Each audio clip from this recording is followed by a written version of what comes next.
It's no secret that writing can be lonely work, but does it really have to be? Whether you're full-time, part-time, or just starting out, you'll get insights into the tricks, tips, and production habits of writers from every level of the biz. From best-selling authors to those launching their first novels, you're sure to be in the company of friends as we encourage great writers to divulge and share their secrets.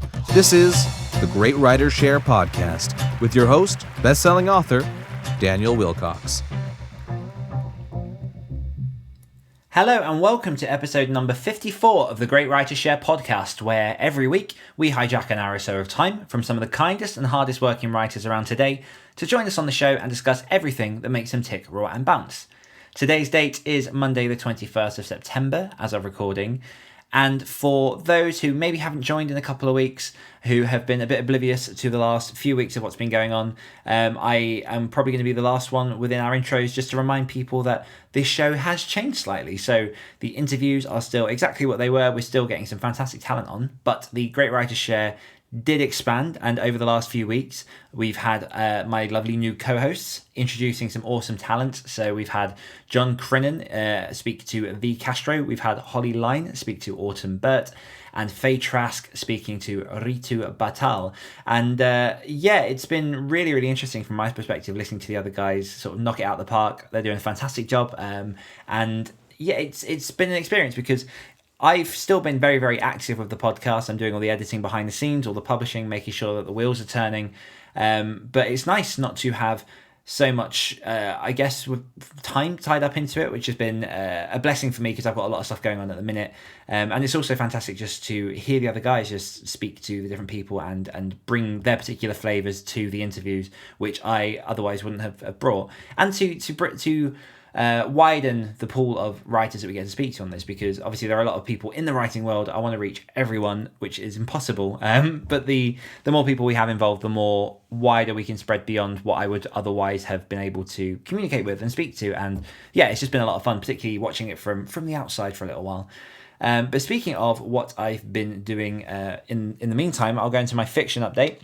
And in my fiction update, I have been working hard on When Winter Comes episode 5. Hard to believe we're already on episode 5 already. And I have been saying for weeks that I'll probably make it a 7 to 8 book series. But what has happened is the story is now forcing me to a close. So I think there's probably one more good book in it. I don't want to overstretch it and just under deliver on the ending because I've built up quite a lot in terms of the story. So I will be finishing the book on episode 6, I believe, unless anything drastic happens. It will be a bit of a bigger book than the other ones just to make sure that closure is there.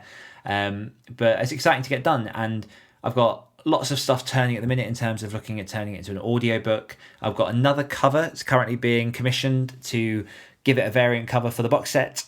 I've just got to work out what the plan is for that going forward, because I basically just given myself another month in which I plan to do some more stuff. And obviously, if I'm doing just one more book instead of 7, then that frees me up for like a whole month worth of things that I could do. And I'm sure I'll fill that time very easily. The other thing I'm working on at the minute is the Other Side anthology, which is a horror anthology run through my fiction company, Devil's Rock Publishing. And the submissions for that closed, when was it? It was the end of August, the submissions closed for that. And I finally got through reading the 177 submissions alongside a very useful helper who's been helping me read some of the stories. And I'm now in a position where I've picked my finalist. The book is going ahead, and I'm basically on a speed run to get it all edited and ready to go, hopefully by the middle of October. I haven't committed to anything in terms of pre-orders or anything because I know that things might come up along the way, but that's kind of what I want to push for, because it'd be good to have something in time for Halloween. But I also don't want to compromise the quality of the product, so I don't want to rush it too fast and miss something that could be glaringly obvious. So the Other Side anthology, that's coming. And then in terms of my non-fiction side of things, I'm chipping away at my productivity book. To be honest, I'm not massively far into it. I'm doing a lot of percolating on that and research and ensuring that the book is as thorough as I want it to be and it fits. I've got a very clear idea of what I want it to be in my head. And I really want to make sure that I hit that and get it to where it needs to be. So I'm trying not to rush it too much. I've got a task to get another 5k or so of that written this week, which I'm excited for, because I do find, and I've mentioned this before, but I do find that I really enjoy the process of writing nonfiction.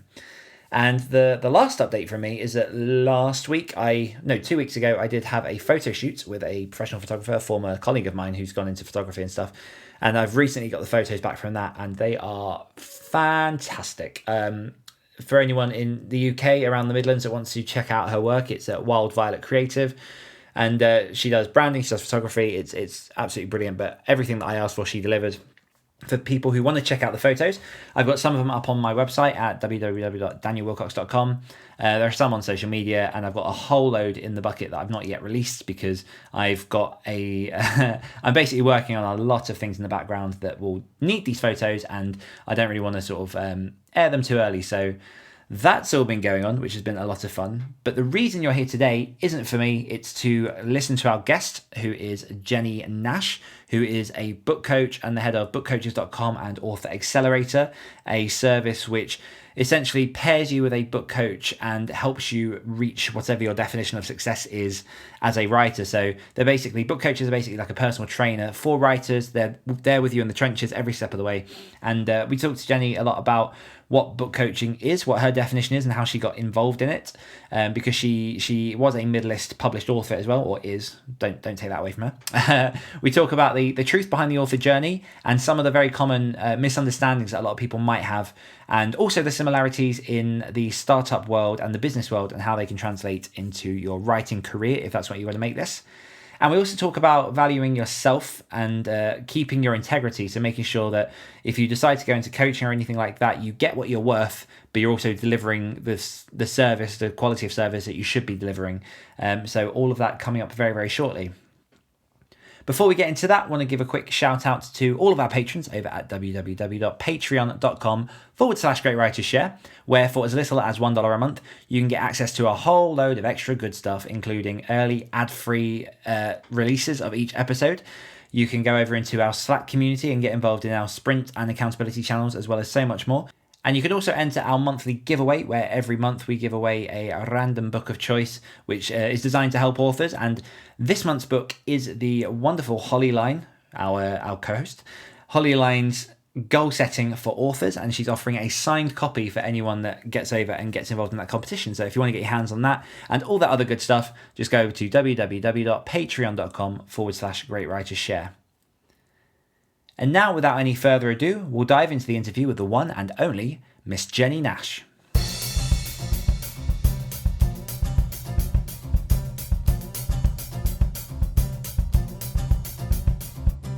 Jennie Nash is the founder and chief creative officer of Author Accelerator, a company on a mission to help writers write books worth reading. Since the company's inception, writers serious about reaching readers have trusted Jennie to coach their projects from inspiration to publication. Her clients have landed the top New York agents, National Book Awards, and deals with houses such as Scribner, Simon & Schuster, and Hachette. Jennie is the author of 9 books in 3 genres. She taught for 13 years in the UCLA Extension Writers Program, is an instructor at creativelive.com, and speaks on podcasts and at writing conferences all over the country. Jennie, welcome to the show. Thank you. Thanks for having me. No worries. I will add a caveat at the beginning of this interview, just for people listening, that there is currently a thunderstorm going on behind me. So if you hear some rumblings, I'm not hungry, nothing weird going on. It's just literally the weather choosing now to be, number one, very hot inside my house, and number two, now rainy and miserable outside. Welcome to England. But we're obviously here to talk about you. And I was saying before we started recording, I've become a very, very big fan of yours very, very, very quickly. I think it's literally, you probably came into my bubble of knowledge in the last 2 weeks or so. And it probably sounds a bit stalkerish, but I've literally been down the route of listening to every single podcast you've been on, listening to all your nuggets of wisdom.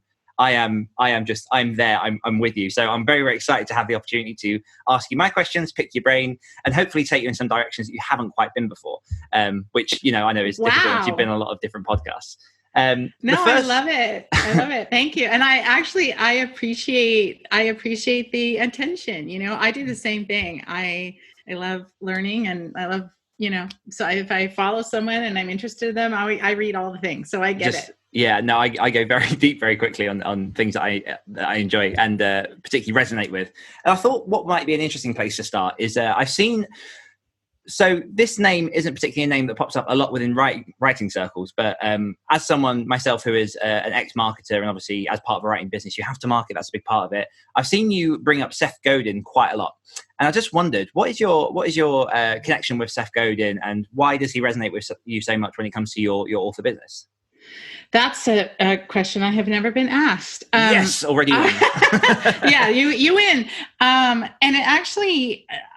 it's actually, I think, a very interesting answer. So one of the things that I have done, and this is 2020 hindsight, I didn't know I was doing it while I was doing it, but the thing I have done is to bring in the learnings and the teachings from the startup world to writers. And so the entrepreneurial startup world, it's like a whole culture. It's a whole thing. There's the fail fast. There's, just all the lingo, and there's all the idea of making something, of risking something, of looking for the hole in the market, and of empowerment that an individual or a group of individuals can see an opportunity come together, and the tools are there to execute it. And that combined with the digital marketplace that is out there now, like there's so much possibility. And so one of the things that I have been doing is combining that thinking and that thought process and that development process with the creative process and bringing it to writers. And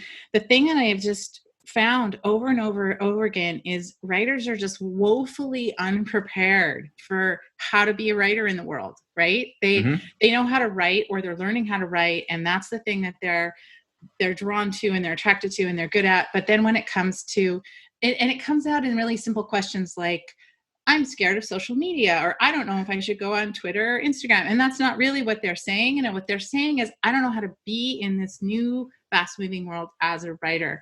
And so that is a path that I've been on for a while, is bringing those lessons and learnings and teachings to the writing community. It's where my entire business is built upon, that idea, and that the idea that the creative process can be broken down with systems and strategies. So where Seth Godin comes into all that is he's obviously kind of a star in that realm of, he ran a thing called the Alt MBA, which is an alternative MBA. And he espouses this idea that you don't need to go to school. You just need to learn how to do the thing. And that's what I have done. I've just learned by doing. And he's the permission marketing guy. So he coined that term, and he sort of taught the world what that means to give somebody permission to be in your inbox, for example. And so my connection to him is just as a fan. I've just read a lot of his books. I've read his blog for many, many years and still do. I've listened to his talks. Just consumed a lot of his messaging. And I really feel that it's what writers need, is to think about, if you want to write because it's fun or it's pleasurable, or you want to learn, or you want to capture your family story, these are all really good things. But if you want to write something that gets in strangers' hands and makes an impact and makes money, that's a whole other ball game. And if you're in that ball game, you got to know the rules of it. And Seth Godin on marketing is one of the people that can, teach you those rules. And he's so translatable and so easy to digest. And I think that one of the things that you pick out there is writers don't have that wider knowledge of what it is that they're actually seeking. They're not aware of, obviously, the questions that they don't know how to seek the answer to. And I think that particularly even with writers who I've seen that are very much already in the game, they don't look beyond writing to things like business, to things like marketing, and particularly, like you say, the whole startup ecosphere, the whole process behind all that is so fundamental, not just to the individual businesses, but to how to run a business overall. And I think there's so many lessons within that people are neglecting. And I know that another name I've seen you bring up as well is people like Simon Sinek as well, and understanding sort of what you're doing so that you can translate that to people and make those real connections. And that's a layer that a lot of people do just seem to miss from what I've seen on my side. I'm sure you probably have on your side as well. Oh, they absolutely miss it. And so his book, Start With Why, is man, I wish I'd come up with that title. But the idea, that's the first thing I ask any writer I'm working with is, why are you doing this? Why do you care? Why are you in this? Why does it matter to you? And his book, Simon Sinek's book, is about corporations and companies and startups that you have to know why you're doing what you're doing. It's no different for a writer.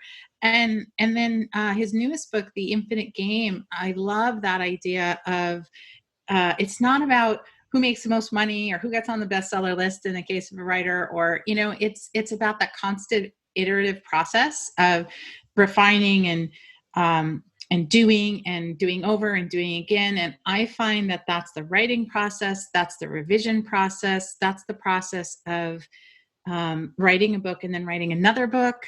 You see so many writers who they get stuck because they think that the book they're writing is the last book they're ever going to write, or the only book they're ever going to write, even if they have a million ideas, because it's this idea that it's going to live forever, because it does, right?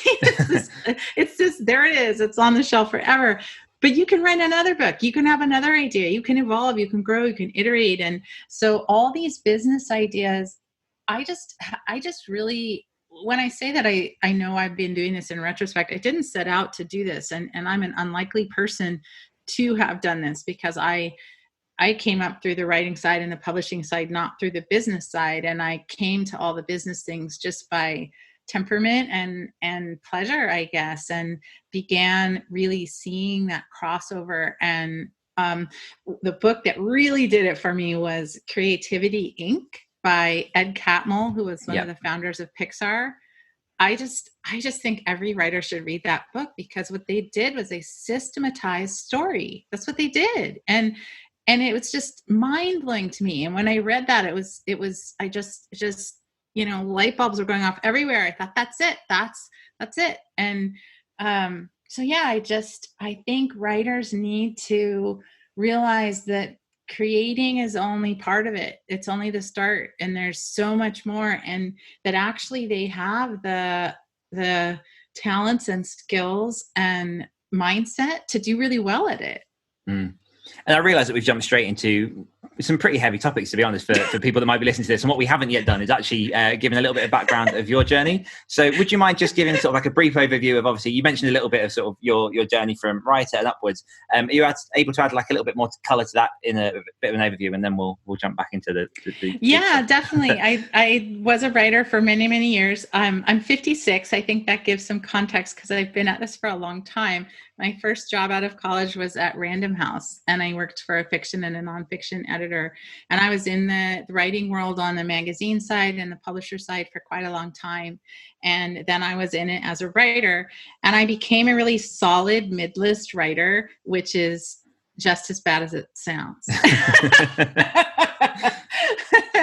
I was just doing well, getting big 5 book deals, making some money, but not making a real career of it. And I was feeling a little frantic and desperate, because I had this sense like, this is all I know how to do. I don't know how to do anything else, and I don't want to do anything else.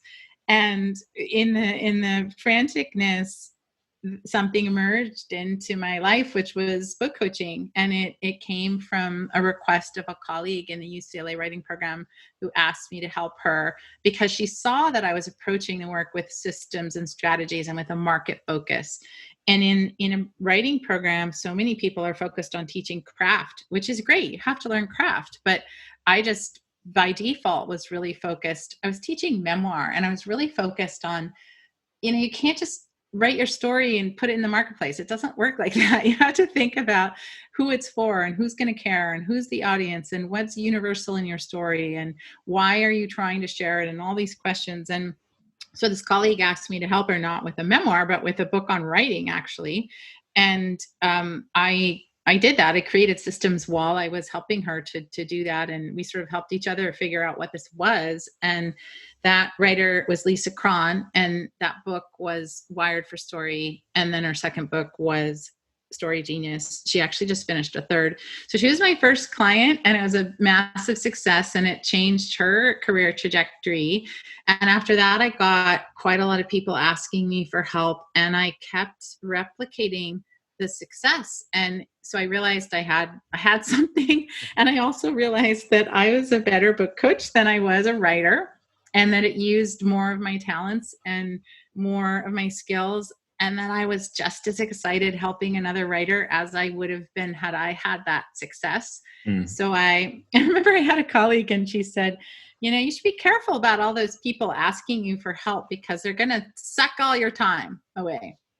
And I remember thinking, that would be kind of great. That's what I want. That's what I want. And that is, in fact, what happened. So I became a full-time book coach. I launched my own book coaching practice. I now, as a book coach, I'm a multiple six-figure-a-year book coach, and have been for the last 5 years. And I started a company training other book coaches, and that's Author Accelerator. And I have a training and certification program that I believe is the only one in the world. I made it up, and there it is. I'm just giggling because it's just so funny, but it's fabulous. We have this amazing training program that we honed over the last 5 years, and it's working just beautifully. And we're teaching book coaches how to help writers write their best books, and also how to run sustainable businesses, both the writer and the book coach. So I'm kind of bringing all that business stuff into my business. I feel that my business is the business of teaching writers how to do good work, and book coaches how to have good businesses. And I feel like we'll probably be doing a disservice by not explaining a little bit about what a book coach actually is. Yeah. It's a thing that is new. So if people haven't heard about it, that's because it's new. And it bubbled up because of the changes in the publishing industry. With the advent of self-publishing and hybrid options and all the other options that are available to writers now, writers are largely in charge of their own teams, of whatever they need to do their good work. So they hire the people that they need. And on the publishing side, publishing moves so fast now, and they're largely looking for what I call camera-ready manuscripts that are just ready to go. And so the writer on the traditional publishing side needs to be that ready when they approach the gates of of getting through the agents to publishing deals. So this work used to be done at the publishing houses by editors, this nurturing, the support while the writer was working on their book. And really more and more, you just have a finished manuscript and that's it. So a book coach is just like a personal trainer or an athletic coach or an executive business coach. You're in the process with the person over time. That's the big difference between an editor. An editor is going to swoop in when your work is finished and help you make it better. Everybody loves to be edited because it's an amazing process. But a book coach is there with you the whole way through. So through all the doubts, through all the ups and downs, helping you manage the project, helping you get the work done, meet your goals. So it's accountability, it's editorial feedback, and it's emotional support while you write. I love that so much. I love that analogy to a personal trainer as well, because I think when I first came across this kind of service, you reflexively just go, well, who's going to pay for that kind of attention? But then you look at the amount of people that are spending, I'm including myself in this, because last year I saw a personal trainer for about 3 months and I made great results until he started each week forgetting what I'd done the week before. And I was like, I'm not paying you to forget.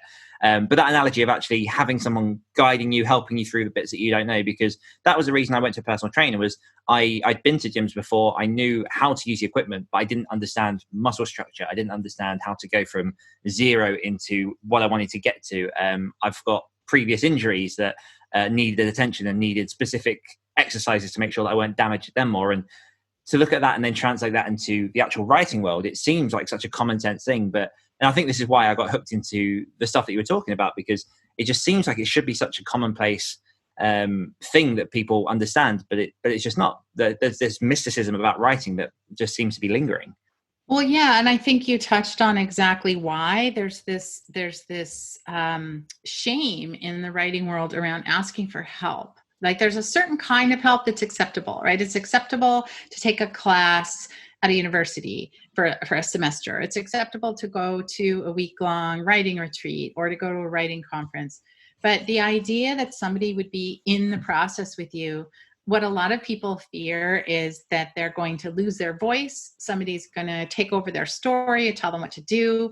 I think that fear comes from bad writing groups, where there's toxic writing groups where people are saying that shouldn't be a romance, that should be a mystery, or, they're not listening to what the writer has or lifting the writer up. It's kind of this groupthink or this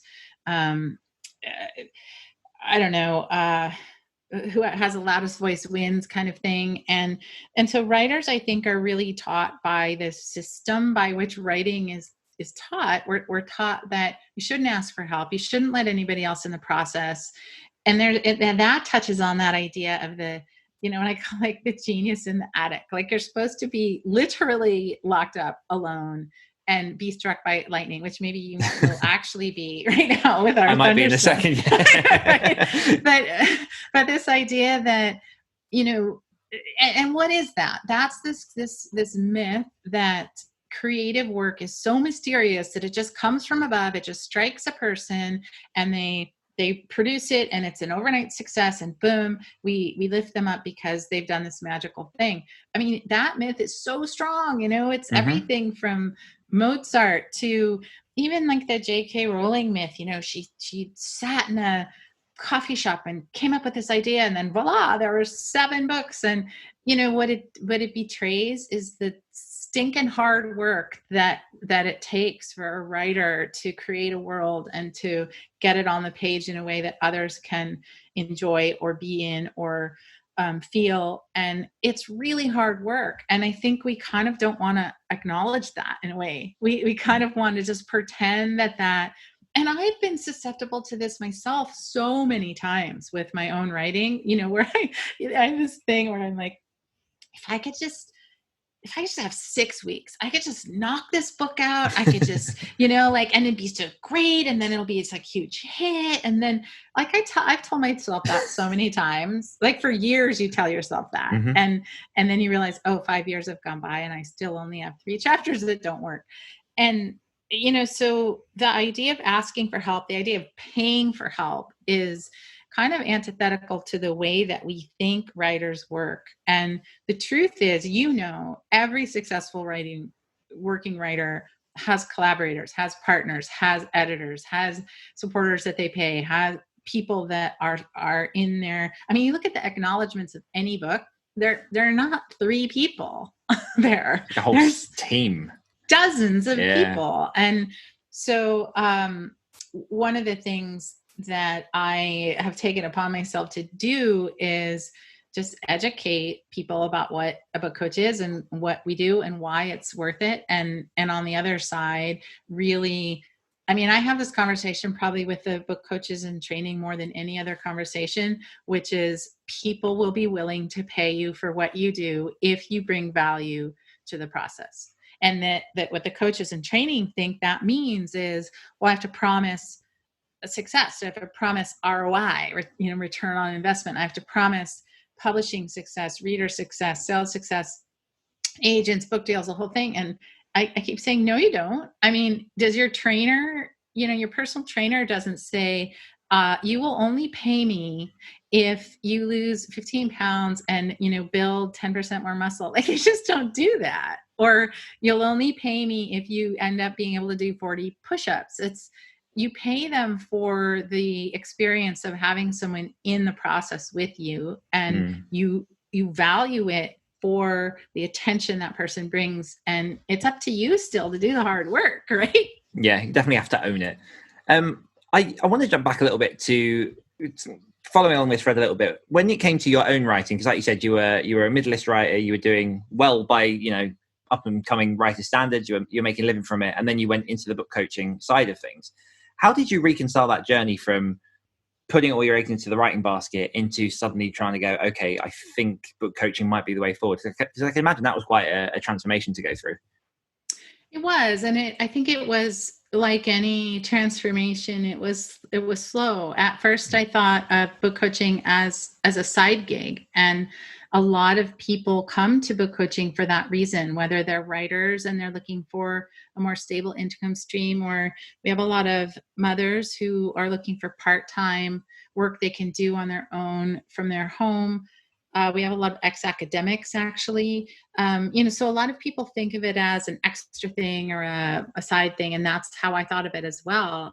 And really, it was just the universe hitting me over the head, because I was really struggling with the last novel that I was trying to write, and I was doing the thing.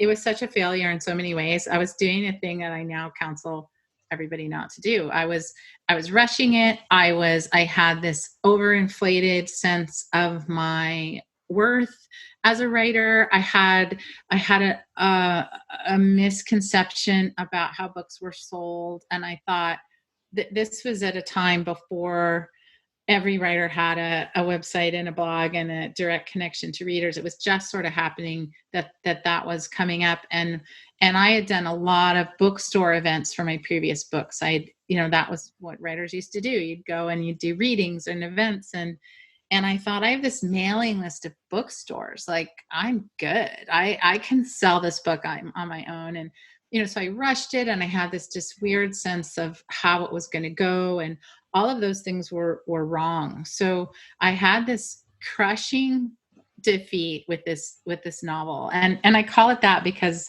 I originally tried to sell it through my agent, and I had a 3-book deal offer on the table from Penguin that I left behind because I loved my editor. I loved everything about the publishing house, but just a midlist writer, they were giving me the same amount of money for those 3 books. So it was locking me up for probably the next 4 years to, I knew what I would be making from them, and it just seemed ill-advised to take it. And so my agent and I, at my urging, were like, let's go out and get a ton more money from somebody else who's going to make me at the top of the list. Like, it's time for me to be at the top of the list, So, and I wrote this book with the intention of breaking through. And I talk a lot about market focus for a writer, and it does not mean that.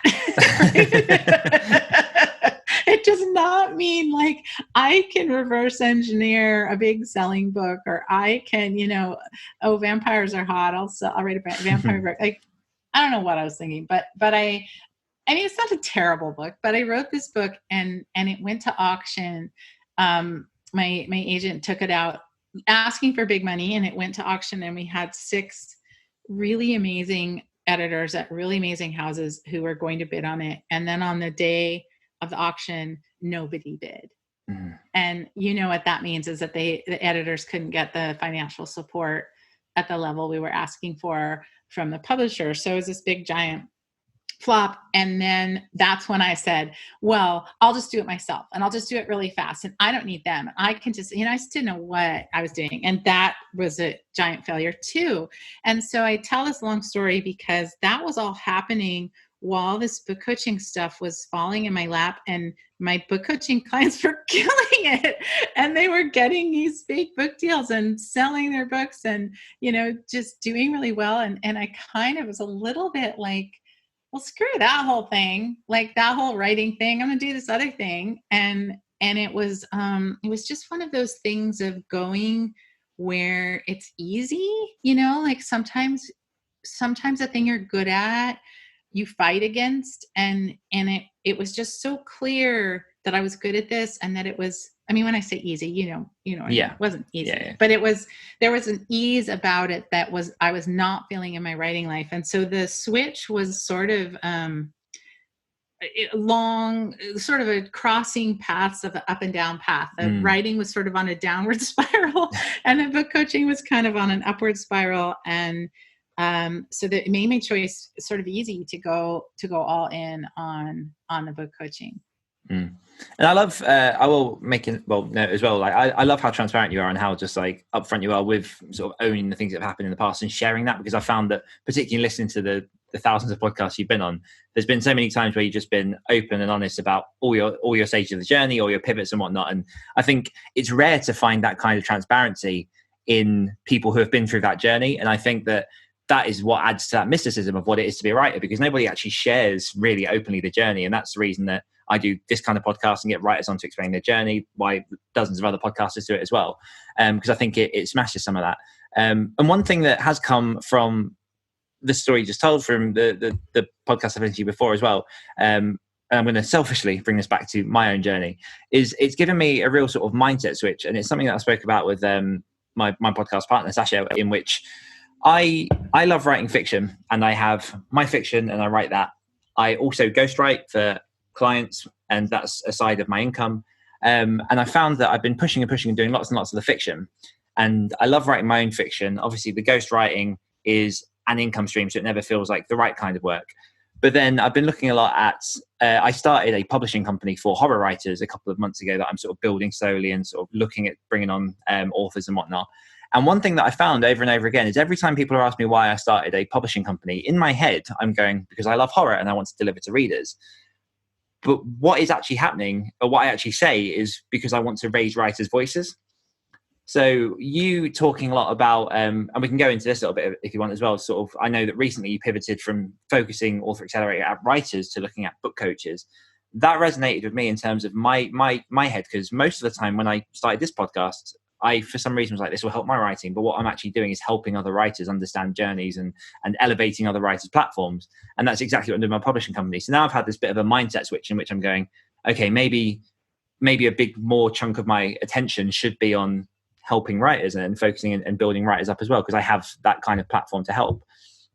So if we go back to where we started this conversation and we look at the look at this through an entrepreneurial lens, where all the money is made is teaching people how to do things.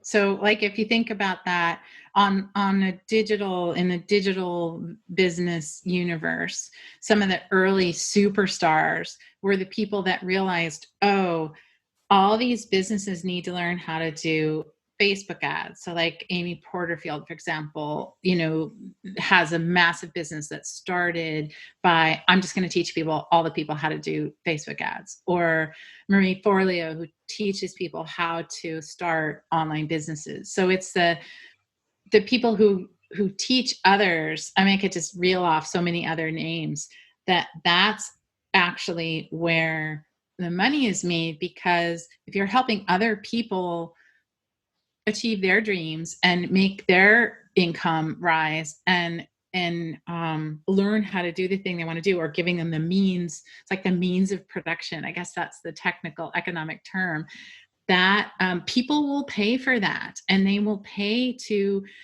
lift themselves up. And it's a very different game than trying to sell a product that you've made your own self, which is a book, and trying to do that. And I would never suggest that somebody stop writing, because there's nothing like it. There's nothing like it, that feeling and that satisfaction. And I've been writing in a completely different way than the days that I was describing to you. And that's the other thing to realize. There's so many different ways to be a writer and to be in the writing game.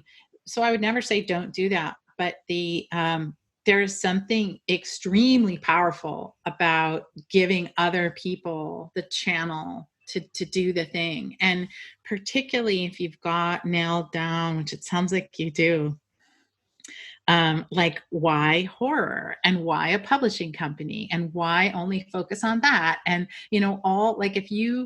I'm sure you have answers to that. If you can articulate that and really live that and be an evangelist for that, and why it matters, and why it matters to you, and why it matters to the people, like, it's so empowering. And I love watching. Are you familiar with Brooke Warner at She Writes Press? I'm aware of She Writes Press. Yeah. So Brooke Warner is one of the founders, and She Writes Press is a hybrid publisher that focuses only on women. And yeah, I've had one of her authors on here before. Yeah. But what's really interesting is just listening to her talk about their mission, and talk about being an independent publisher, and talk about breaking the traditional publishing mold, and talk about making room and making way for women writers. And, you listen to her and you're just like, yeah, like, it's just great, So it sounds like you have that same sort of inspiration or motivation. And there is a lot of money to be made, a lot of satisfaction to be had. And, it gets at what I think, this is why I'm so interested in the confluence of business and writing, is because what do people really want, who are involved in these things? And what we want is to make an impact. And I think now we're talking during, at least where I am in California, it's still the COVID shutdown. it may be the COVID shutdown for the rest of time. But, you know, even during these times, I think a lot of people have come to the realization, like, we might not have that long to make an impact, right? And like our ability to make an impact might be just upended at any moment. And there's a sense of wanting not to wait. And, you know, what does it having an impact mean? And for a writer, it's having someone read your book and be moved in whatever way you wanted to move them. Maybe you wanted to scare them. Maybe you wanted to make them think about an alternative universe or an alternative way of being in a sci-fi or fantasy. Maybe you wanted to make them laugh. You know, I'm coaching some middle grade writers right now who have missions for young readers. You know, there are things a writer wants to impact in their reader. And it's exactly the same with running a business and starting a published company. And I think looking for the ways where they intersect is really powerful. How do you take that step from you're a writer and then you're now putting yourself in charge, or not in charge, but directly adjacent to other people as they take on that writing journey? Because that's one thing that, particularly in my head, is probably the biggest obstacle, is going from, okay, I'm writing, to, okay, I'm now going to take someone's hand and actually guide them. Because you stepping into those shoes, you're then the expert, you're the person that people look up to. You have, although you shouldn't be responsible and accountable for their journey, you still do have some sense of responsibility. So how do you go into that journey?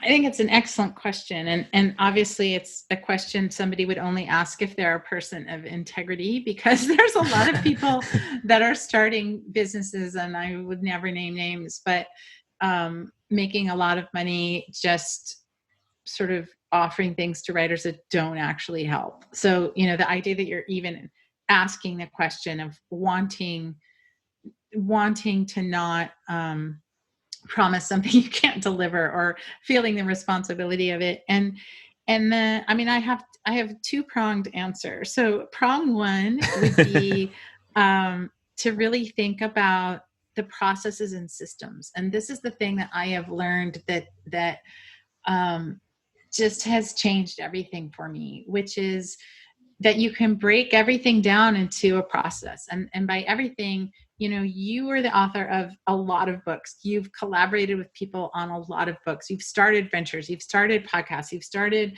you know, you've got so many things that you have started. So it's really breaking down that, how do you start a creative endeavor? What are the questions that are important to ask? What are the steps that are important to go through? And what's incredible is how few people have done this about the creative process, and how that's why there's so much, I think, overwhelm and frustration and confusion among writers, and that myth of, you just do it. That's what you do. You just do it. And, you know, when people ask writers, like, where do you get your ideas? I think it's such a bizarre question, you know, like, that's not the question. The question is, how do you choose an idea, and how do you commit to an idea, and how do you see that idea through? And, you know, so it's processes, and the experience I've had in breaking creative processes down has just been mind-boggling. It's just mind-boggling. and it how many there are, how much it's needed, and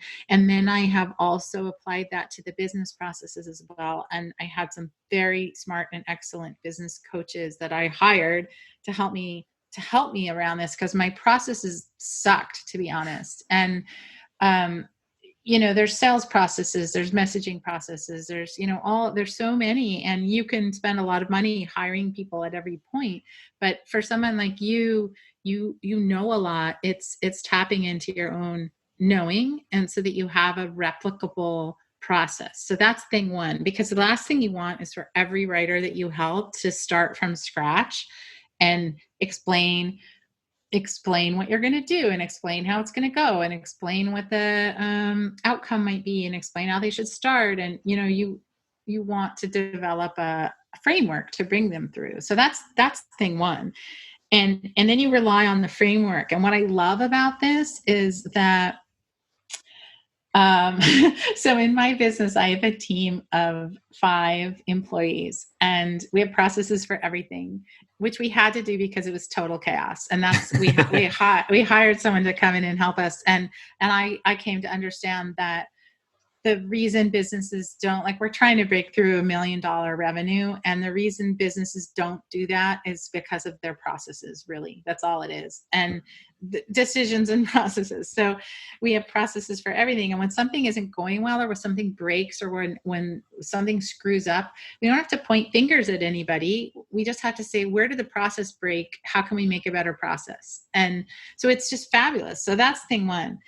And thing two is, and I teach this to my coaches all the time, it's not your job to guarantee success or to be responsible for that writer's outcome. It's your job to ask the right questions.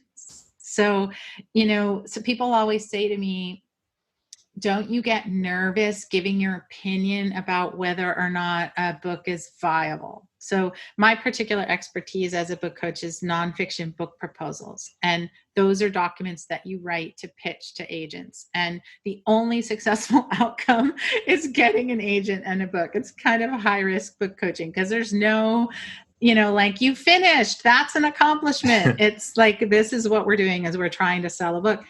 And so people always say, how do you know if it's a commercially viable or not? And the answer is, I don't know. How do I possibly know? I don't have a crystal ball. But what I know is that I have a process to take them through that is proven to work. And I know I can ask the right questions. So I can ask the right questions about structure. I can ask the right questions about comp titles. What universe is this book going to be born into? I can ask the right questions about this author's goals. What is their desire? Are they trying to make money? Are they trying to become a thought leader? Are they trying to leave a legacy? Are they, what exactly is their goal, so that we can bake that into what we're doing? So by asking the right questions, you are able to guide someone and not feel like it's just all on you. So that is also a process. And I just did a podcast yesterday, actually, with Jen Loudon, who is an author and a teacher. She just had a book come out called Why Bother, that I helped her with. Love that title. I know, why bother with anything? And and the story that she and I share is that she came to me, and I'm free to talk about this because she talks about it all the time. She came to me with a 500-page memoir that she wanted help polishing up. And so she brings this memoir to me, and the feedback that I gave her is, you should throw this out. And so she asked me on this podcast yesterday, how did you know to say that to me? Like, that's pretty ballsy, and that was pretty brave. And how do you do that? And how do you do that without crushing someone? And it kind of is this question you just asked, right? How can you be responsible for somebody else's thing? And so I walked her through the process that I used to come to that conclusion. And it was largely the signals that I was getting from her that she was not happy with this book. She would not have come to me if she was happy with this book. She knew there was a problem. She was frustrated. She was overwhelmed. A 500-page memoir might as well have a giant neon sign flashing above it that says, I don't know what this is about. Like, right? It's like your entire life, and nobody cares. That's not the way books are sold, or there were so many signals that said to me that this was not the book to write. And so when I started reviewing the pages, I had all of that information with me while I was reading them and developing this opinion that this book was just all over the place. And she hadn't done the work of setting her intention or thinking about the reader. And there were parts of it, because it was memoir, that were like, in memoir, there's a fine line between being transparent and sharing and like oversharing, or like sharing your diary pages or your therapy sort of pages. And there was a lot of that. And I knew this is a woman who has had 3 New York Times bestsellers. Like, she doesn't want that book out there, so knowing all this, the feedback I took to her was, I'm not so sure this is a book you want to write right now. And I'm not so sure that this book is actually salvageable. And I mean, she was crushed. I'm not going to pretend that's easy to hear. And she could have said, well, screw you. I just paid you all this money and this is what you tell me. And so what I'm telling you is that it's not so much like, oh, Daniel, you better get really smart and you better know how to get those writers to where they go. It's more, you set up a process to ask the right questions and to hear what the person needs and wants, and to bring in your knowledge of what how the market functions, and to ask those writers the correct questions. And that's going to come, like in a publishing process, that's going to come in who you publish. How do you choose? What is your metric? What is your metric for success once you do publish them? How's the money going to flow into all that? And, having a system by which you can deliver whatever news to the writer that is going to bring out the best of them and attract the people who are going to want what you're selling. Right. And, so yeah, I don't know. Did I answer the question or did I just go in circles? No, I think so. I think, there's a lot about just trusting yourself is a big part of that, and taking that experience. And obviously within that arena, like that client you were speaking about, I'm 100% sure that wasn't your first client. You had all this experience in the past. Like you say, you built the processes to actually know by that point what was going on. I imagine that would have been a completely different conversation had that been your first or second author that you worked with. Yes. And I think, the thing I've learned in my years of doing this is that few people are asking the big questions of writers or of a piece of work. They're asking the little questions, like they're going line by line or they're going chapter by chapter. They're not stepping back and looking at the whole sweep of it. And those are the kinds of questions that tend to elicit the big answers. But writers are very much, like when people go to the doctor and they know what's wrong, like, you might not be able to name it, but what's wrong, or that something is wrong. And a good doctor is going to ask the right questions to come up with the right diagnosis. They're not just looking at you and waving a wand and saying, this is what's wrong with you. They're reading your physical self. And when you're working with other writers as a book coach or an editor or a publisher, whatever it is, you have this evidence in the pages they've written, but you also have them as a creator and a person. And, what are they trying to do here? And what is their intention? And, if somebody comes to you, remember that book a while ago? It was a mashup of Jane Austen, zombies. Yes, Bride, Prejudice and Zombies. Right? Somebody comes to you with that book, your first thought is going to be like, that's wackadoodle. Like, what are you talking? Like, where's that going to fit in the marketplace? Like, as a person working with that writer, that would be what you were thinking. Like, nobody's ever done that. There's no market for that. There's no place in the bookstore for that. There's no place in the library for that. Nobody's asking for that. Like, who's going to, you'd go through those questions and then you'd have the person and you'd say, well, what were you thinking with this? And and they would be like, isn't it great? Jane Austen is like, isn't it hilarious? Don't you think everybody, like all the zombie lovers and all the Jane Austen are going to eat this up? And you'd be like, yeah, I get that. Right. And let's see then, how did you execute it? Like, is it executed well, or is it just like, oh, it was a great idea, but it's not on the page? And, you'd catch a sense of their vision. That's often what I do. And the thing that my clients say to me most of all, and what's really fun is all my book coaches are starting to get this with their own clients, is like, are you in my head? How are you in my head? Like, how did you even know?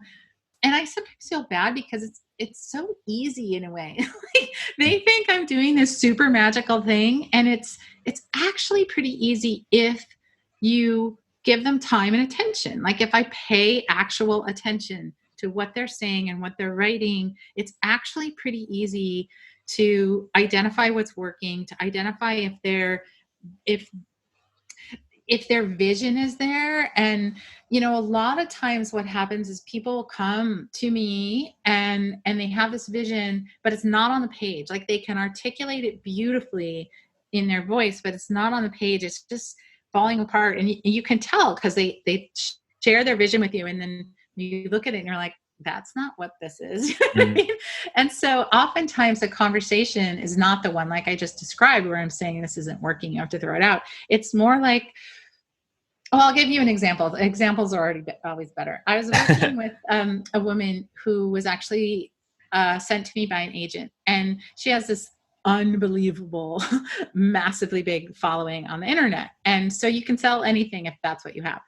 And this book that she had, this book proposal that she had, was flat and lifeless and sort of reductive. And it's just like, we've seen it before. And it was like, why are you doing this? And so instead of saying, this is terrible, you should throw this out, what you do is you say, why this book? Why now? What's your thought process behind this? So this is the Simon Sinek thing. Like, why? What's your why for this book? And in talking to this woman in the first, honestly, 7 minutes, I've realized she is a Latina CEO. She built this massively huge business from nothing. She doesn't have an MBA. She got huge VC funding when a lot of women don't.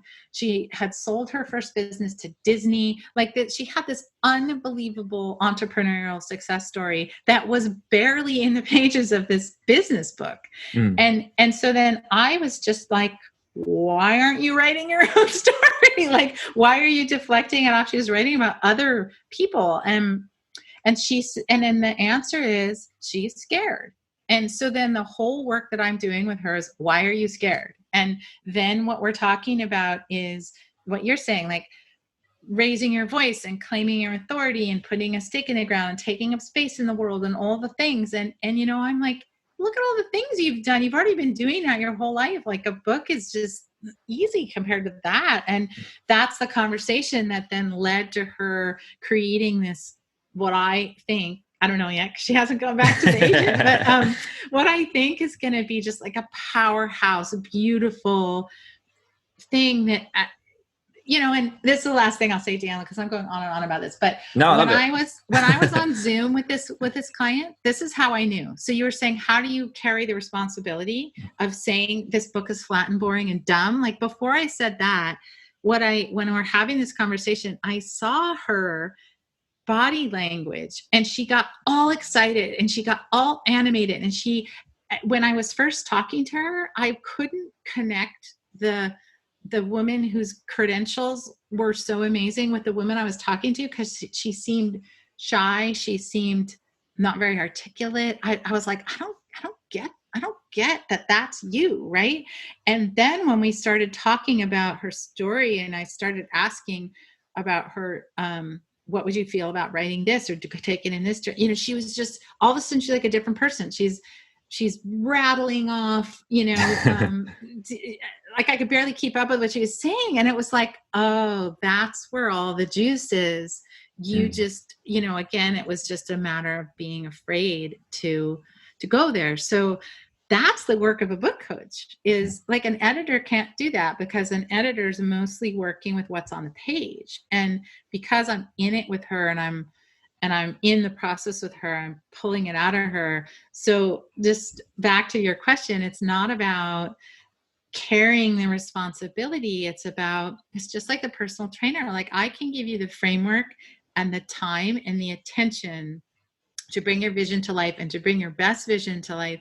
But you have to do it. If you can't do it, that's on you, And I think you would encounter the same thing. And, publishing books, like some are going to bomb, some are going to do really well, some are going to surprise you, and that's not really your responsibility in a weird way. Your responsibility is to give them the road to drive on and set the parameters for what you think should be in the world. And I think it sounds like fun. It sounds amazing. And I guess I'm amazed at how quickly this conversation is going as well, because we're running short on time, which is frustrating. But one part that I do want to hit as well, and it's a topic that I know that you're very keen on, is obviously the topic of money. So obviously you stepped into those shoes, you've decided, okay, I'm going to call myself an expert. I'm going to take on whatever it is you're going to put out into the world. how do you come to terms with the money that you charge? Because I know that this isn't specific to you, but I know that you obviously do charge a fair amount for the services that you provide, and they're well worth the money people pay. So how I currently see it is, most of my work comes in selling fiction. Obviously, it's very, very easy for me to say to 1,000 people, spend £1 on my book, or spend £2 on my book, or like to give me that in profit share. It's very, very different for me to say, okay, one person give me £1,000 for a particular thing. How do you come full circle on that mindset and value yourself in that way? Because I know there's an element of, people will pay it, but for me, it's reconciling with that, being okay with that in myself, if that makes sense. Oh, I mean, we could talk about this for days. Honestly, we could talk about it for days. And I think it's really important to talk about it, because part of what the problem with that myth we were talking about, that lightning strike from the heavens myth of creation, I think what that myth does is devalues the work of the writer and devalues how hard they work. And it makes me really insane to think that anyone is doing the work of writing a book and getting, I don't even know what a pound is, but I think it's close to $1 right now, somewhere a little above, I think. But like $1 or $2 for the, like, how much time are they spending with that book? Probably 20 hours, when you think about what you pay to go to the movies. Well, when we used to be able to go to the movies. In the better days.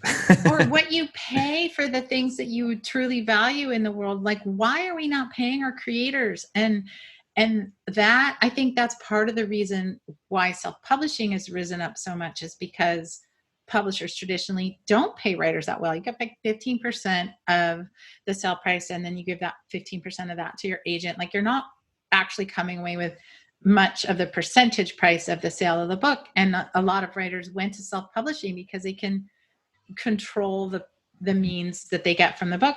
So in general, as an industry, we do not pay our writers what they're worth. And I think that's true of all creators, of musicians and photographers. There's illustrators, like all of it. And it's terrible. And so I think part of it is realizing that that's where that's coming from, in a way. Like, well, I'm not worthwhile because people pay me $1 for my work, or, they want it for free, or, people say, oh, you can write for our online magazine and we'll pay you in exposure. And, just all these terrible practices that devalue what writers do. And as well as anyone, how hard a writer works and how much they bring, and how much, a novel is an incredibly complex, intellectual, multi-layered undertaking. The number of things that you have to do to write a good novel are, there's a book that I love called The Checklist Manifesto by Atul Gawande. And he's the author of, is it Being Mortal, I think, his latest book. But he's a surgeon, and the Checklist Manifesto is how you make a surgery, a operating room better, which is you have a checklist, and everybody goes through the checklist. And he talks about this for flying airplanes and building skyscrapers. It's a fascinating little book. And when I read it, I was like, if you had to put a checklist down for all the things that a writer has to do to write a novel, it would be equivalent to what they're doing to fly a jumbo jet. Like, there is a lot, and it's one person is doing it their own self, and we're not paying them. And so that's where all this comes from. And as a book coach, I mean, I have come into this as a person, my own self, this meaning ask for what you are worth and make the big money. And so I'm still in the fight of learning how to do it, and learning that it's okay, and teaching others to do it. And just this morning, I received 2 separate notes from 2 of my book coaches, who one of them is about to have her first $100,000 year this year. Wow. And another of them, just had a little victory, but she wanted to share it with me, where she was on the verge of lowering her price. She was talking to a potential client who was kind of hemming and hawing about her price, because I'm adamant about asking a lot. And this client was wavering, and she wanted to say, like, I'll give you a discount, or I'll, you can do that, or I'll, cut the rate in some way. And she didn't do it. She just bit her tongue. And then the person signed the contract and became a long-term client at the higher range. She was just thanking me for, she said, what she actually said was, you're like the little devil on my shoulder, like a little Jennie on my shoulder saying, don't devalue, what you're asking for. So I've become a bit of an evangelist for this. And, you asked me, how do you do it? Well, I'm going to give you another example because I think it illustrates it the very best. So what you have to think about is what your actual value is. And if you're thinking of yourself as a functionary, so like I'm a person who edits pages and I make them correct and clean. That's like a functional service that a lot of people can do. And there's a certain level that the market bears for that fee for that editor. And if you go to one of the freelance writing sites, like I hate naming the names, but where it's a race for the bottom on how little you can pay for freelance work, like don't ever go on those ever, because how horrible for the providers doing that work. But so the difference between that and what I teach, I'm going to give you an illustration. So somebody comes to me and they want help with a query letter. And a query letter is the letter that you write to pitch to a traditional publisher. It's 250 words max. It's a tiny little thing. There's a whole ton of people that charge $50 to edit a query letter because it's this long. Like, how much time does it take, right? So they put a $50 hour-long limit on it, and they edit that up, and they make sure it's clean and polished, and that's the service that the transaction that they're providing. Well, I don't actually offer this service, but I used to. It's now part of a bigger package, but I would charge $3,500 for the exact same thing. And you're thinking, well, how on earth could you do that? What are you bringing to that query letter editing that's so great? Well, what I'm bringing is that what I am doing is I'm thinking, what does this writer really need? Where is their pain? And what they really need is not an edited query letter. What they need is confidence in the pitch process, an understanding of how it works, belief that they have the right agent list put together and that those agents are the correct and appropriate agents for what they're pitching. They need to know that their story is in excellent shape, so when they send sample chapters or they get requests for sample pages, that those pages are going to uphold, what their story is. They need an understanding of the whole process. They need to know that they actually want to pitch to an agent and a publisher and that they don't want to consider the other options.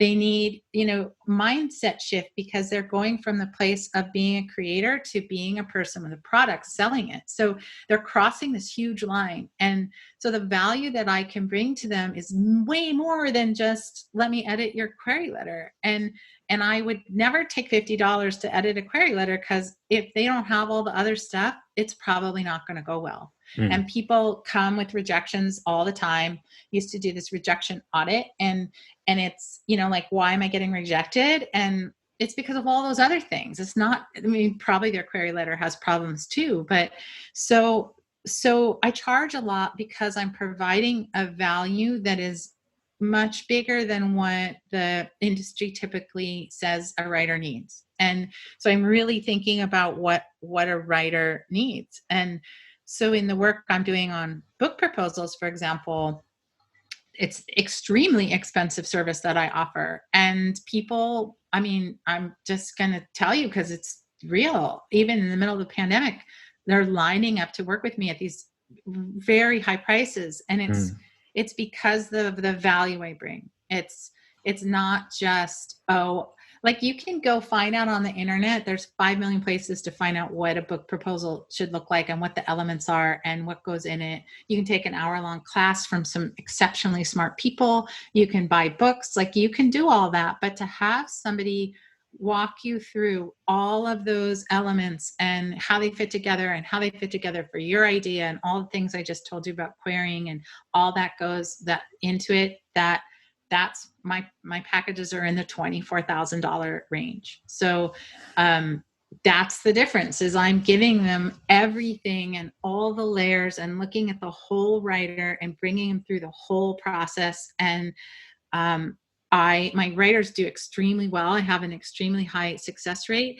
And I often say I don't think it's that I'm so great. I think I'm good at what I do, but I think it's because those people have made a massively big commitment to themselves and they are willing to do the work because they have skin in the game, and they've asked for the help that they need to get there. So the elements for success are built into the fact that they're even working with me, if that makes sense. So that's how I make money, is I provide bigger value than just the functional aspect of it. And that's what I'm teaching my book coaches to do. And I'm teaching them to ask for that value as part of it. And I think, the pushback I always get is, well, writers make no money. That's what we were talking about before. So how could they afford it?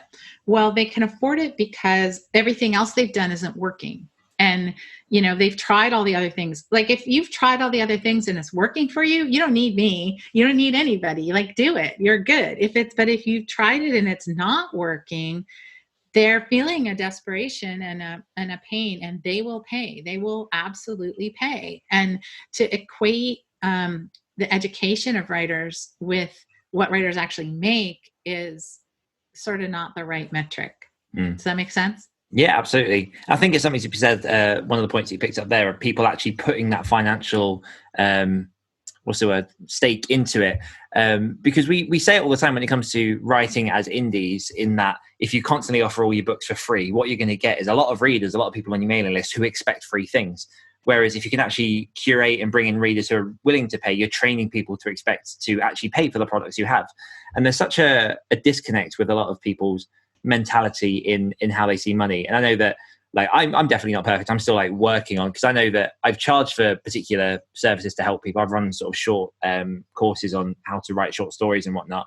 But they've definitely been down at the cheap end, and I'm looking now at how to incorporate that potentially into my business.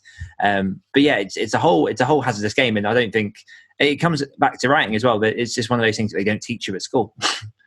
No, and if I just think really the solution is to step back and think like a business person, like an entrepreneur.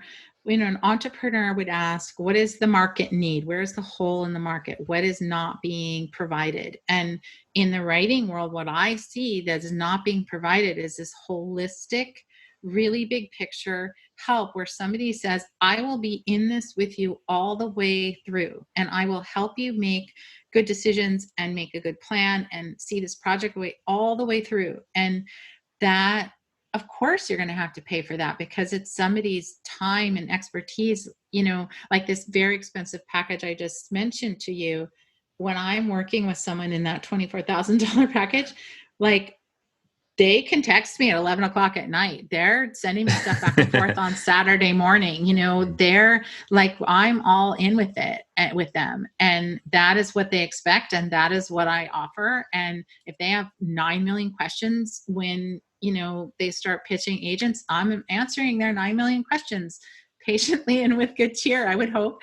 But it's really thinking about what do the writers really need. And too many writers programs are not doing this, because what writers don't need to go in and learn how to write dialogue, or learn how to write a scene, or learn how to write better descriptions. That's like, it's akin to saying, I'm going to teach you how to install a kitchen faucet, and you're going to learn how to do that. And now I think you can build a house. Like it's kind of crazy that people are not talking about the whole thing that it takes and teaching the whole thing. And that's what people really want, is the transformation experience. That's the kind of entrepreneurial buzzword. What's the transformational experience you're offering to that writer? And if you can give them a transformational experience, they're going to pay for it. And this goes back to something we said earlier, the thing about integrity. You can't promise that and charge the big bucks and not deliver it. And the transformation is not, like, to your earlier question about like the burden of you will get good and you will sell your book and you'll make a lot of money. It's just, I can teach you what you don't know. I can take you through all the steps so that you don't have to figure out your own self. I can help you do your best work, but I can't guarantee anything. So it's kind of walking that fine line. We are unfortunately coming very, very close to time. I do have one main question before we get into a quickfire round, and it's a question that I ask all my guests. And usually that question is, why do you write? But I'd like to twist it, if you may allow me, to why do you, Jennie Nash, coach? Oh my gosh, hardest question of all.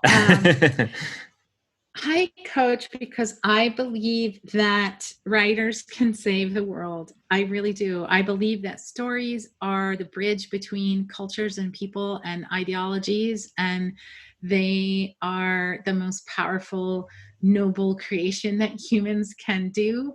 And I want to help people who are called to that do their best job and lift their voices up and change our own world in the best way that they know how. I find it completely thrilling.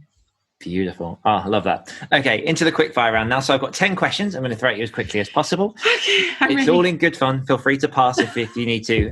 But are you ready? I'm ready. Beautiful. Seth Godin or Simon Sinek? Oh my gosh.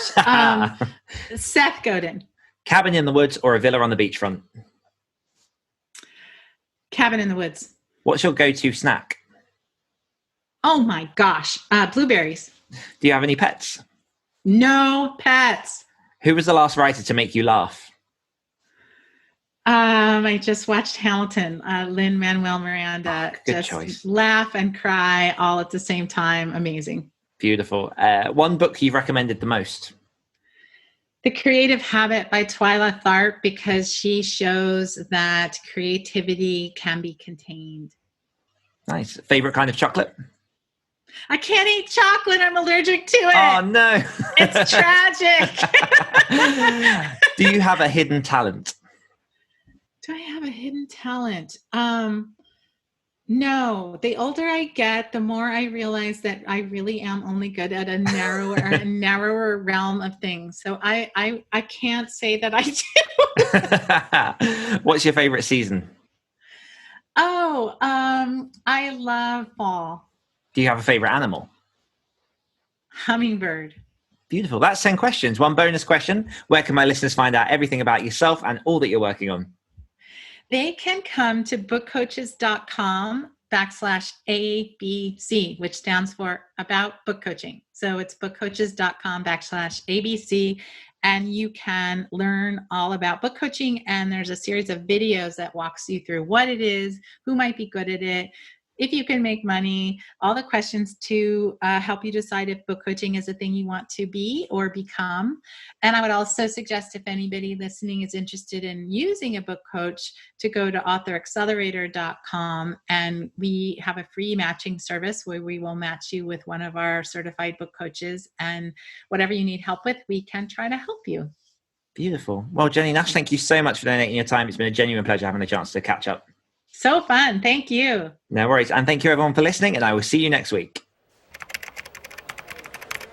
Thanks for listening to this week's episode of the Great Writer Share podcast.